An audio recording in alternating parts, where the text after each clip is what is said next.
సంవత్సరం తర్వాత మళ్ళీ ఎన్నికలు వచ్చినాయి, ఏమనుకుంటున్నారు? ఇక్కడ ఏమో మార్పు రావాలనుకుంటున్నాం. మార్పు రావాలనుకుంటున్నారా? 10 సంవత్సరాలు వచ్చినాము, ఏం మార్పు వస్తేనే బాగుంటుంది. ఉన్న భూములన్నీ అమ్ముతుర్రు, ఎవరో సంపాదించిన భూములు ఉన్నాయని అమ్ముతుర్రు. డబుల్ బెడ్రూమ్లు అన్నాడు, ఎవరికి రాలేదు. ఇంటికో ఉద్యోగం అన్నాడు, 3 ఎకరాల భూమి అన్నాడు, 2 ఎకరాలు ఉన్నాను 3 ఎకరాలు అన్నాడు, ఇంటికో ఉద్యోగం అన్నాడు. వచ్చినాయా? ఎవరికి ఇట్లా తిరుగుతున్నావు? ఇక్కడనే తగ్గట్టు. వ్యవసాయం. 4 ఎకరాలు ఉంది. ఏముంది రాను కాదు, రైతు బంధు వస్తే ఎంత పోతుంది అనుకున్నావు? 1800 వేయాలి మన సంచికి. ఇంకా ఆయన ఇచ్చింది ఏముంది? 10 సంచులు తీసుకపోతే ఎన్ని పోతాయి? అప్పుడు సబ్సిడీ ఉండే ఆడికి, సబ్సిడీ లేదు, ఏది లేదు. ఇంకా అది కార్యక్రమం కాంగ్రెస్ వస్తుంది ఈసారి.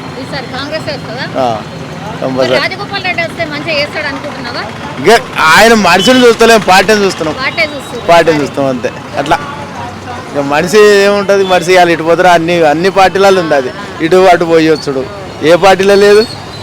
అట్లా పార్టీ చూసి ఓటేస్తాం అంతే. దేని గురించి అడుగుతున్నారు?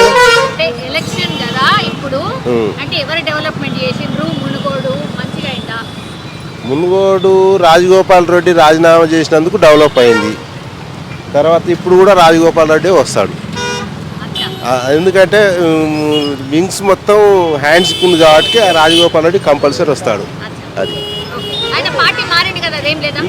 ఆయన కాబట్టి జనం ఉండరు, కానీ పార్టీలు ఏమంటే లేరు. అది 100% ఆయన చూసే ఓటేస్తారు. ఎందుకంటే పని చేసేవాడు కాబట్టి ఆయన చూసే ఓటేస్తారు.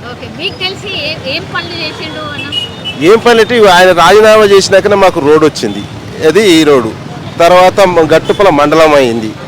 తర్వాత ఏ చిన్న విషయం అయినా కూడా మునుగోడు అంటే కొంచెం ఆడలతో పని చేసుకుంటూ వచ్చారు, కానీ అప్పటిదాకా ఏం కాలేదు. ఇంచుమించు అంతే ఉంటుంది మేడం. ఇంకోటి అన్అఫీషియల్ కానీ ఎవరన్నా కానీ ఎవరు పోయినా కూడా ఏదైనా పని చేసి పెడతారు, కానీ ఉత్త కాలు చేతులతో వచ్చినా లేరు. అంతవరకు అయితే 100%.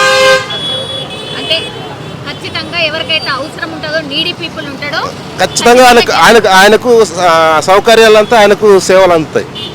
అంతవరకు అయితే ఓకే. మునుగోడు రాజగోపాల్ రెడ్డి.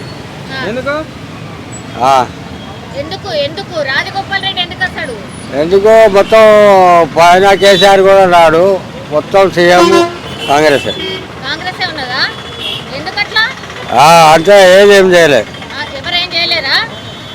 మరి మొన్ననే ఎలక్షన్లు వచ్చినాయి, మళ్ళీ ఎలక్షన్లు వచ్చినాయి, మరి అందరు ఇట్లే అనుకుంటున్నారు. నీ లెక్కనే కేసీఆర్ మొత్తం పడిపోయాడు, మొత్తం కాంగ్రెస్ పార్టీ వస్తుందా?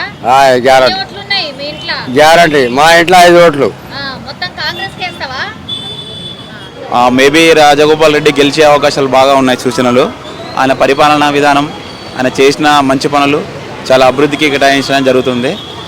రాజగోపాల్ రెడ్డి అంటే ముందు తను ఏదో సందర్భంలో ఇతర కొన్ని పార్టీలకు వెళ్ళడం జరిగింది. కాకపోతే తన ఏందో తను తెలుసుకొని మళ్ళీ కాంగ్రెస్